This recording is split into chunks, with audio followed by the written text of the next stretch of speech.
Bismillahirrahmanirrahim. Dear students, Assalamu alaikum. I hope you all are fine. This video lecture, the classwork is for 5th class. Subject Islamiyat. The lesson name is Duniya Akhirat ki kheti hai. Today we will do question answer. سوال number 1. حضرت اسرافیل علیہ السلام کے سور پھونکنے سے کیا ہوگا؟ Again لسن. سوال نمبر 1. حضرت اسرافیل علیہ السلام کے سور پھونکنے سے کیا ہوگا؟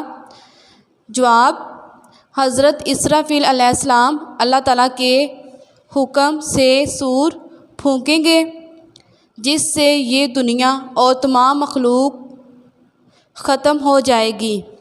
پہاڑ روئی کے گالوں کی طرح اڑیں گے. اس روز سورج، چاند اور ستارے بے نور ہو جائیں گے. اگین لسن. جواب: حضرت اسرافیل علیہ السلام اللہ تعالیٰ کے حکم سے سور پھونکیں گے، جس سے یہ دنیا اور تمام مخلوق ختم ہو جائے گی. پہاڑ روئی کے گالوں کی طرح اڑیں گے. اس روز سورج، چاند اور ستارے بے نور ہو جائیں گے. I hope you have understood. You should must do practice. Thank you very much.